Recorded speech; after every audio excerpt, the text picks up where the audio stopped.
یہ صرف واقعات کا مجموعہ نہیں المیہ ہے، یہ مجھ بیتی نہیں میری ایک سہیلی کے گوٹ میں رونما واقعہ ہے۔ اس میں اتنے اہم لوگ ملوث ہیں کہ ہم چاہ کر بھی اس گوٹ کا نام نہیں لے سکتے۔ بہت سوچا کہ اسے تحریر نہ کروں کہ دشمنی کا خطرہ ہے، لیکن وہ چیخ جو آج بھی رات کے اندھیرے میں گونجتی ہے مجھے بے چین کرتی ہے کہ تحریر مکمل کر دوں۔ بس اسی خیال سے میں نے اسے کہانی کی شکل دے دی ہے۔ السلام علیکم، آپ لوگ دیکھ رہے ہیں ڈی ایچ اردو اسٹوریز۔ آپ سب سے گزارش ہے اگر آپ لوگ میرے چینل پہ نئے ہیں تو پلیز میرے چینل کو لائک شیئر سبسکرائب کریں اور ساتھ ہی دیے گئے بیل آئیکن کے بٹن کو پریس کر دیں تاکہ میری ہر نئے آنے والی ویڈیو آپ تک پہنچ سکے۔ امید کرتی ہوں کہ آج کی یہ کہانی آپ کو ضرور پسند آئے گی۔ پلیز مجھے کامنٹ کر کے لازمی بتایا کریں کہ آپ کو میری کہانی کیسی لگی۔ ایک بات کہوں سائیں، کچھ سوچتی سومری نے اعجاز شاہ کے چہرے پر اپنی نظریں ڈالتے ہوئے آہستہ آواز میں کہا، آپ دوسری شادی کر لو۔ بیوی کی بات غور سے سنتا اعجاز شاہ جیسے ایک دم چونک اٹھا۔ ہاں سائیں۔ سومری کو شاید اس کا جواب سننے کی ضرورت باقی نہ رہی تھی، اس لیے اپنی بات جاری رکھتے ہوئے دوبارہ بولی، اتنی بڑی جائیداد کے لیے کسی وارث کا ہونا ضروری ہے۔ دھیاں تو پرایا دھن ہوتی ہیں، اور اگر ہم کل ان کی شادی کریں گے تو یہ ساری زمین پرائے ہاتھوں میں چلی جائے گی۔ وہ زمین جس کو ہم ذمہ دار اپنی ماں مانتے ہیں، اس پر کسی غیر کا قبضہ کیسے برداشت ہوگا؟ پھر سوچو سائیں، اگر کل کلا اس زمین کو بچانے کے لیے ہم اپنی لڑکیاں کنواری گھر بٹھا لیں تو کیا فائدہ؟ ہمارے مرنے کے بعد سرور اور اس کے لڑکے ان زمینوں پر دن دناتے ہوئے گھس جائیں گے اور یہاں سے وہاں تک سارا قبضہ کر لیں گے۔ سومری کی باتیں 100% سچ تھیں۔ یہی وجہ تھی جس نے اعجاز شاہ کو بھی سوچنے پر مجبور کر دیا۔ اپنے گاؤں میں سب سے زیادہ زمین اسی کی تھی۔ سومری اس کی من چاہی بیوی ہونے کے باوجود پچھلے 12 سالوں میں اعجاز شاہ کو اولاد نرینہ نہ دے سکی تھی۔ ان 12 سالوں میں 2 بیٹیوں اور 4 بیٹوں کی ماں بنی، مگر افسوس اس کا ہر بیٹا پیدائش کے 2 دن بعد ہی فوت ہو گیا، جس کی وجہ ان کی غذا کی نالی کا سکڑ جانا تھا، جبکہ بیٹیاں صحت مند پیدا ہوئیں، اور اب تو پچھلے 2 سال سے اس کے مزید بچہ پیدا ہونے کی امید ہی ختم ہو گئی تھی، کیونکہ آخری بیٹے کی دفعہ اس کے اندر ایسی جسمانی پیچیدگی پیدا ہو گئی کہ لاکھ علاج کے باوجود وہ دوبارہ ماں نہ بن سکی۔ یہی وجہ تھی جو اس نے نہ چاہتے ہوئے بھی اعجاز شاہ کو دوسری شادی کا مشورہ دے ڈالا۔ اپنی بات میں دم پیدا کرنے کے لیے اس نے کہا، بابا سائیں کا بھی یہی کہنا ہے، کل پھر میں نے ان کے دربار میں گئی تھی، انہوں نے بھی یہی حکم دیا ہے۔ اس کی بات پر جب اعجاز شاہ کا منفی رد عمل نہ آیا تو اس نے ایک لڑکی بھی ڈھونڈ لی، حلیمہ، جو کہ سومری کی دور پار کی رشتہ دار ایک سلجھی ہوئی لڑکی تھی، جسے سوتن بنا کر سومری کو کسی پریشانی کا سامنا نہ کرنا پڑا، اور دونوں اس گھر میں شیر و شکر ہو کر رہنے لگیں، اور پھر سومری کی نیک نیتی سے کی جانے والی دعائیں رنگ لائیں اور جلدی حلیمہ ایک بیٹے کی ماں بن گئی۔ حیدر شاہ اس حویلی میں خوشی کی لہر بن کر آ گیا۔ سومری کی دونوں بیٹیاں نوری اور رانی کی تو سمجھو اپنی بھائی میں جان تھی۔ حیدر شاہ کے 2 سال بعد حلیمہ نے ایک بیٹی کو جنم دیا، سکھا، جس کے پیدا ہوتے ہی حلیمہ یہ دنیا چھوڑ گئی، اور اس طرح دونوں بچوں کی ذمہ داری سومری کے کندھوں پر آن پڑی، جسے اس نے ہر لحاظ سے بخوبی نبھایا، اور باحیثیت ماں چاروں بچوں میں کبھی کوئی فرق نہ رکھا۔ حیدر شاہ رانی سے 12 سال چھوٹا تھا، جبکہ نوری بھی اس سے 10 سال بڑی تھی۔ یہی وجہ تھی کہ وہ اپنی دونوں بہنوں کا دل سے احترام کرتا۔ پھر حیدر شاہ شروع سے ہی ذرا الگ طبیعت کا تھا، اس میں وڈیروں والی کوئی بات نہ تھی۔ سکھا جب سب سے چھوٹی ہونے کے ناطے نہ صرف لاڈلی بیٹی تھی بلکہ تینوں بہن بھائی بھی اس سے بہت محبت کرتے۔ یہی سبب تھا جو اعجاز شاہ نے تمام تر مخالفت کے باوجود حیدر شاہ کے ساتھ ساتھ سکھا کو بھی اسکول میں داخل کرا دیا، کیونکہ وہ اپنی اس بیٹی کو پڑھانا چاہتا تھا۔ اس سلسلے میں اس نے برادری کے بڑوں کی طرف سے کیے جانے والے کسی اعتراض کو درخور عطا نہ جانا، اور سکھا اسکول کی سیڑھیاں طے کرتی ہوئی کالج تک جا پہنچی۔ جیپ جیسے ہی گاؤں جانے والی پگڈنڈی پر مڑی، حیدر شاہ کی نظر دور اندھیرے میں ٹمٹماتی اس ہلکی سے روشنی پر پڑی جو بابا کی جھگی سے پھوٹ رہی تھی، جس کا مطلب تھا کہ وہ ابھی جاگ رہے تھے۔ اس نے خاموشی سے اپنی جیپ کچے میں اتار دی۔ اسے ایسا کرتا دیکھ ساتھ والی سیٹ پر موجود اس کا سیکیورٹی گارڈ اسلم ایک دم الرٹ ہو گیا، جبکہ پیچھے والی سیٹ پر بیٹھا ان کا پرانا ملازم رفیق بولے بنا نہ رہ سکا، چھوٹے سائیں، آپ بابا سے دن میں روشنی میں ملاقات کر لیں تو زیادہ اچھا ہوگا، کیونکہ اس وقت جنگل میں اندھیرا پھیل گیا ہے اور ایسے لمحے میں نہیں چاچا، میں پہلے ان سے ملوں گا، پھر حویلی جاؤں گا۔ حیدر شاہ کے حتمی لہجے نے رفیق کو خاموش کر دیا، کیونکہ وہ جانتا تھا کہ بابا کے معاملے میں حیدر شاہ بہت جذباتی ہے۔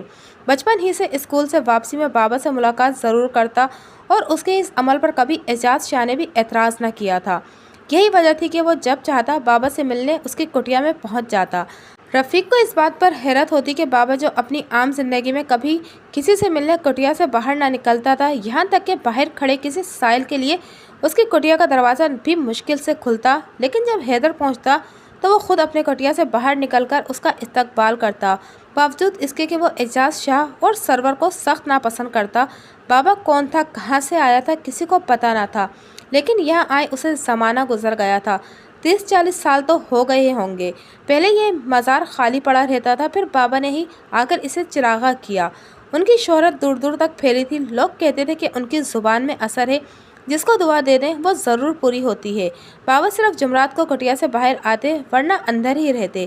صرف حیدر شاہ کو اجازت تھی، کیونکہ لوگوں کا کہنا تھا کہ وہ انہی کی دعا کا ثمر ہے۔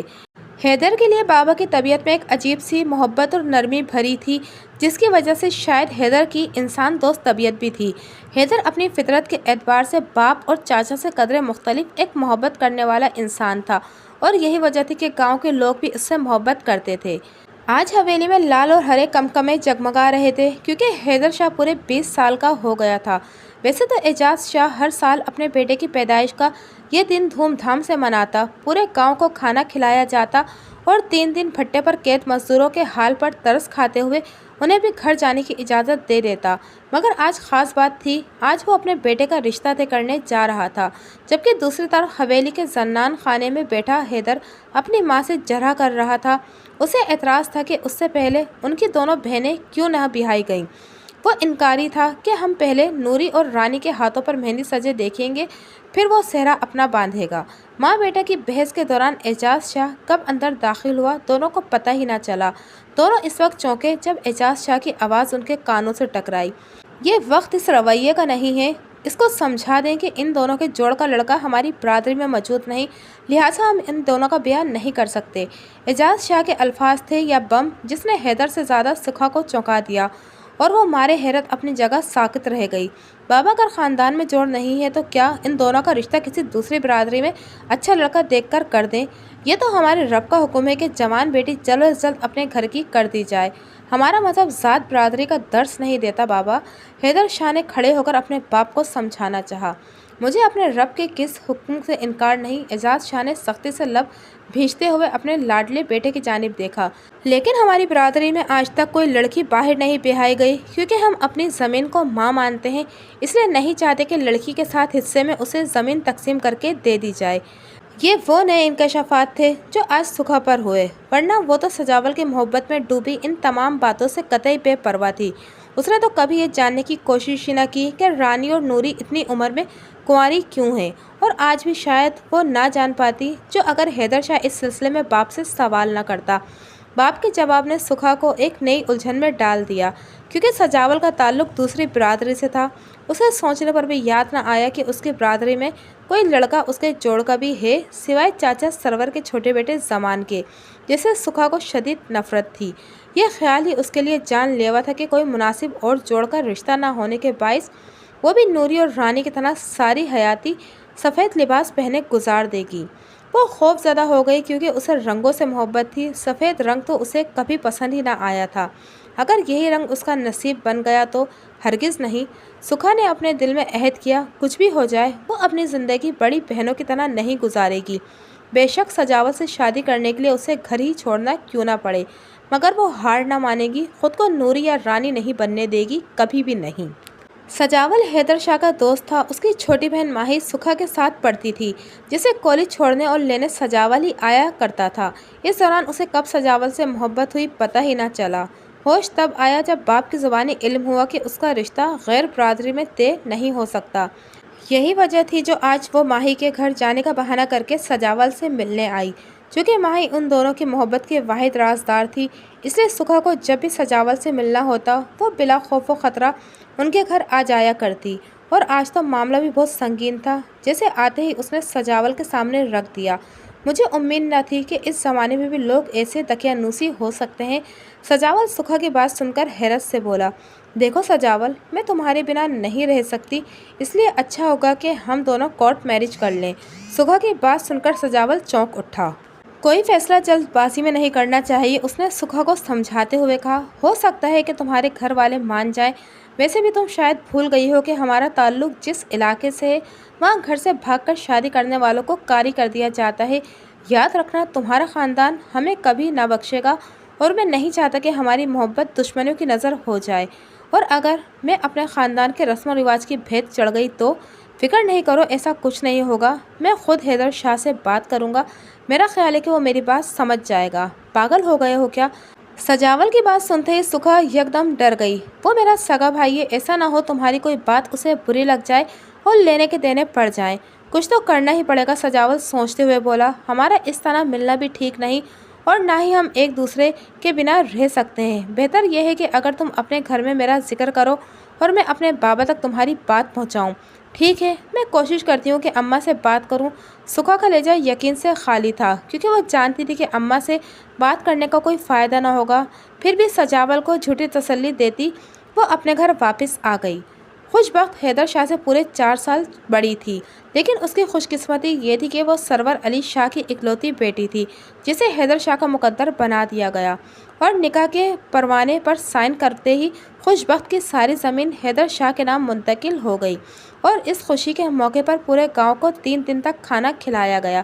اعجاز شاہ خوش تھا کہ آج اس کی زمینوں میں مزید زمین کا اضافہ ہو گیا، اور اپنی جگہ سرور شاہ بھی مطمئن تھا کہ جتنی زمین بیٹی کے نام کی ہے اس سے کہیں زیادہ وہ نیاز کی شادی سکھا سے کر کے حاصل کر لے گا۔ لیکن اسے خبر نہ تھی کہ قسمت ان دونوں پر ہنس رہی ہے۔ زمین و جائیداد کی خاطر انسانوں کو اہمیت نہ دینے والے 2 انسان جو بھول رہے تھے کہ ایک دن اسی زمین میں دفن ہو جانا ہے۔ آج حیدر شاہ کا ولیمہ تھا، جس میں گاؤں کے علاوہ شہر کے بڑے بڑے لوگ بھی شریک تھے۔ سجاول نیازی اپنے بابا اور بڑے بھائی کے ساتھ شریک ہوا، جبکہ احمد علی نیازی کی شرکت کا مقصد محض اتنا تھا کہ وہ اعجاز علی شاہ سے اپنے بیٹے کے رشتے کی بات کر سکے، جبکہ سجاول کا بڑا بھائی بلاول علی نیازی، جو کہ حالیہ الیکشن میں اپنے گاؤں سے منتخب ہو کر اسمبلی پہنچا تھا، وہ بھی ان دونوں کے ہمراہ تھا۔ احمد علی نیازی اپنے گھر سے فیصلہ کر کے آیا تھا کہ رشتہ انہیں کسی زمین و جائیداد کے بنا طے کرنا ہے، اور انہیں امید تھی کہ اعجاز شاہ راضی ہو جائے گا، کیونکہ بیٹی کا رشتہ طے کرتے وقت سارا مسئلہ ہی زمین سے محبت کا ہوتا ہے، اور زمین احمد کو نہیں چاہیے تھی۔ ویسے بھی سکھا ایک تعلیم یافتہ لڑکی تھی، اور شاید وہ اپنے خاندان کی واحد لڑکی تھی جسے تمام تر مخالفت کے باوجود اس کے باپ نے تعلیم حاصل کرنے کی اجازت دی تھی۔ یہی وہ واحد سبب تھا جس نے احمد کے ساتھ ساتھ سجاول کو بھی خاصا پر امید کر دیا تھا کہ اگر اعجاز اپنی بیٹی کو تعلیم دلا سکتا ہے تو یقیناً اس کا رشتہ بھی خیر برادری میں طے کرنے میں کوئی عار محسوس نہ کرے گا۔ اور یہی ان سے غلطی ہوئی، وہ بھول گئے کہ اعجاز شاہ اپنے فرسودہ رسم و رواج میں جکڑا ایک ضدی اور جاہل انسان ہے، جو احمد نیازی کی بات سنتے ہی بھڑک اٹھا۔ اسے حیرت تھی کہ احمد نیازی کی اتنی جرات کیسے ہوئی کہ وہ اس کے گھر بیٹھ کر اس کی بیٹی کا رشتہ طلب کرے، حالانکہ یہ تو کسی بھی ماں باپ کے لیے اعزاز کی بات ہوتی ہے کہ بیٹی کا رشتہ خود چل کر ان کے گھر آئے، انہیں تلاش نہ کرنا پڑے۔ لیکن چونکہ یہاں صورتحال مختلف تھی، غیروں کی زبان سے انہیں بہن بیٹی کا نام سننا بھی موت کے مترادف اور بےغیرتی کی علامت سمجھا جاتا تھا، لہٰذا اعجاز کے ساتھ ساتھ سرور اور ان کے تینوں بیٹے بھی تن کر احمد کے مد مقابل آن کھڑے ہوئے۔